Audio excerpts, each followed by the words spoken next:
Мать одного из лидеров таджикской оппозиции Шарафиддина Гадоева, Айшаму Абдулоева, сообщила в беседе с радио Азади, что утром 11 октября сотрудники районного отдела электросетей пришли к ее дому и отрезали ее домовладение от электроэнергии. Я спросила их, почему они обесточили мой дом, ведь у меня нет долгов за свет, и я исправно плачу каждый месяц по счетам.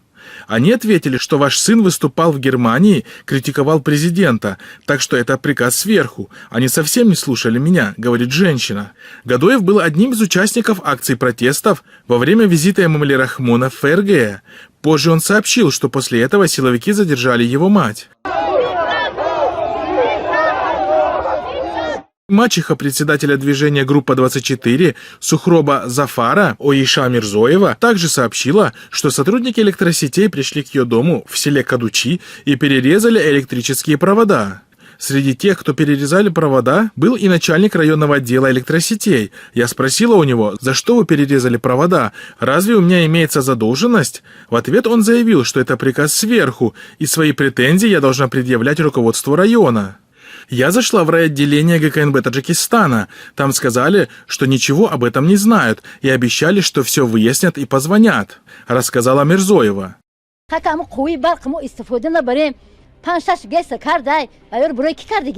Напомним, что 28-29 октября во время визита Эмомали Рахмона в Германию таджикские активисты и представители оппозиции устроили акцию протеста.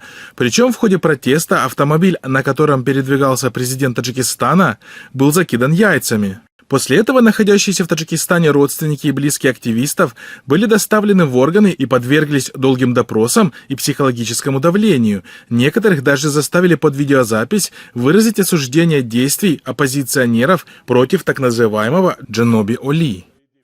Международная правозащитная организация Human Rights Watch 6 октября заявила, что после акции протеста в Таджикистане были задержаны и допрошены около 50 родственников представителей оппозиции.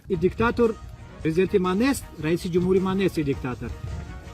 Метавонем равем падарам, касеро ки мехоҳед мебарен, навор мекунен, чикор мекунен. Агар мард бошен, амрои ман суҳбат кунем, ман то охир меравам. По данным наших источников, во время пятничной молитвы в столичных мечетях правительственные имамы также выступили с осуждением участников протеста, зачитав имена каждого участника, проклиная и оскорбляя их с минбаров. مردمانی که خودشان دروغگو هستند چیکار میکنن؟ مردم ملت تاجیک و دروغ گفتن تهمت میزنن، حکومت کشور را تهمت میزنن. این خودش افترا هست.